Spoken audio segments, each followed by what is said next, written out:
In ancient times, nestled among rocky cliffs and fortified mountains, lived the nation of Edom, descendants of Esau, the brother of Jacob. Proud, self-reliant, and fiercely territorial, Edom trusted in its high dwellings and natural defenses. They believed they were untouchable, unreachable, unconquerable. But God had seen their hearts, and he had spoken. The vision of Obadiah. This is what the sovereign Lord says about Edom: we have heard a message from the Lord. A decree was sent to the nations: rise, let us go against Edom in battle. The illusion of security. Edom placed its confidence in its geography and political alliances. Their cities were carved into the cliffs, their people proud of their wisdom, and their leaders believed they had mastered the art of survival. But God declared, "Though you soar like the eagle, and make your nest among the stars, from there I will bring you down." Their pride had deceived them. Their arrogance blinded them to the reality of judgment. They thought their treasures were hidden, their cities secure, their allies loyal. But God said the opposite: even thieves leave something behind, but Edom would be stripped bare. Their allies would betray them, and their supposed wisdom would fail them. Why was Edom judged? The heart of the judgment lies in betrayal. When calamity came upon Judah, Edom did nothing to help. In fact, they celebrated. They rejoiced as Jerusalem fell. They looted the city, captured fleeing survivors, and handed them over to the enemy.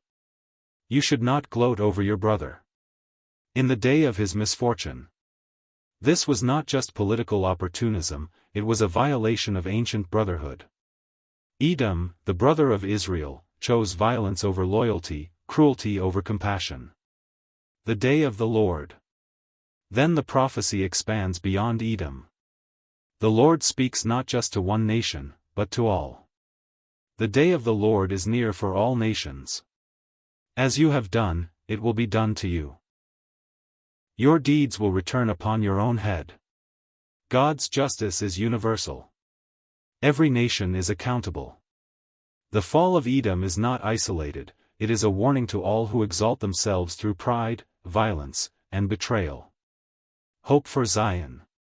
Even amid the judgment, God speaks hope over his people. But on Mount Zion will be deliverance. It will be holy. And Jacob will possess his inheritance. Though Judah had suffered, restoration was promised. The house of Jacob would reclaim its land. The scattered would return. And in the end, all earthly kingdoms would bow before one truth. The kingdom will be the Lord's. Obadiah's message, though brief, is powerful and timeless. Pride brings downfall. Betrayal is never forgotten by God. Justice is coming for every nation.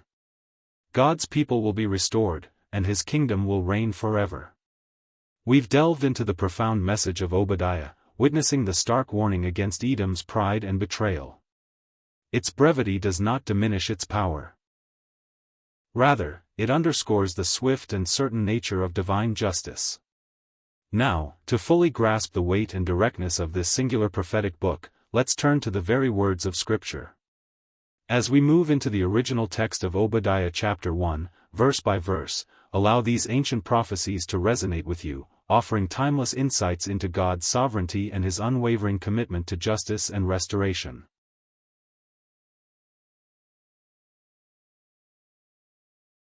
Obadiah's vision. 1. The vision of Obadiah. This is what the sovereign Lord says about Edom. We have heard a message from the Lord.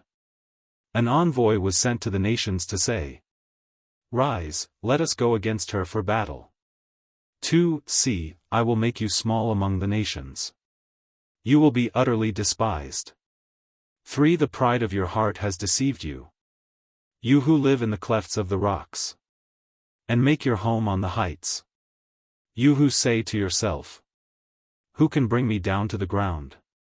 For though you soar like the eagle, and make your nest among the stars, from there I will bring you down, declares the Lord. 5. If thieves came to you, if robbers in the night. Oh, what a disaster awaits you!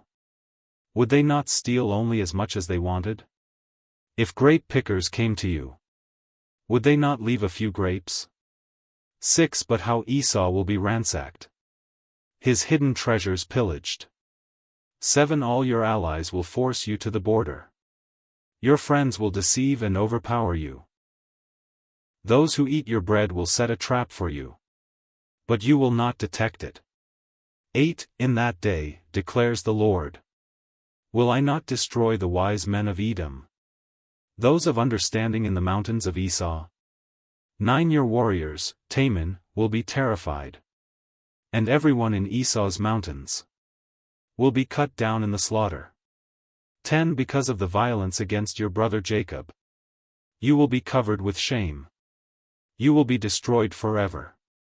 11. On the day you stood aloof, while strangers carried off his wealth, and foreigners entered his gates, and cast lots for Jerusalem, you were like one of them. 12. You should not gloat over your brother in the day of his misfortune, nor rejoice over the people of Judah in the day of their destruction, nor boast so much in the day of their trouble.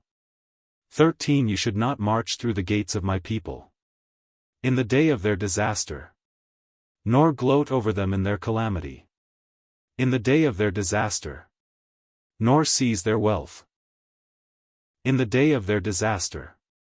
14. You should not wait at the crossroads to cut down their fugitives, nor hand over their survivors in the day of their trouble. 15. The day of the Lord is near for all nations. As you have done, it will be done to you. Your deeds will return upon your own head. 16. Just as you drank on my holy hill, so all the nations will drink continually. They will drink, and be as if they had never been. 17. But on Mount Zion will be deliverance. It will be holy, and Jacob will possess his inheritance. 18. Jacob will be a fire, and Joseph a flame. Esau will be stubble, and they will set him on fire and destroy him. There will be no survivors from Esau. The Lord has spoken. 19. People from the Negev will occupy the mountains of Esau, and people from the foothills will possess the land of the Philistines. They will occupy the fields of Ephraim and Samaria, and Benjamin will possess Gilead. 20. This company of Israelite exiles who are in Canaan will possess the land as far as Zarephath. The exiles from Jerusalem who are in Sepharad will possess the towns of the Negev. 21. Deliverers will go up on Mount Zion to govern the mountains of Esau, and the kingdom will be the Lord's.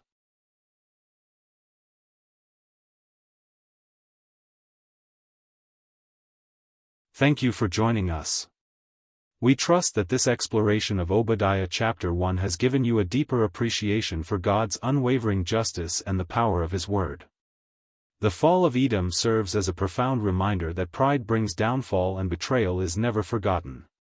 If this video resonated with you and expanded your understanding, please consider liking this video to help us reach more seekers of truth.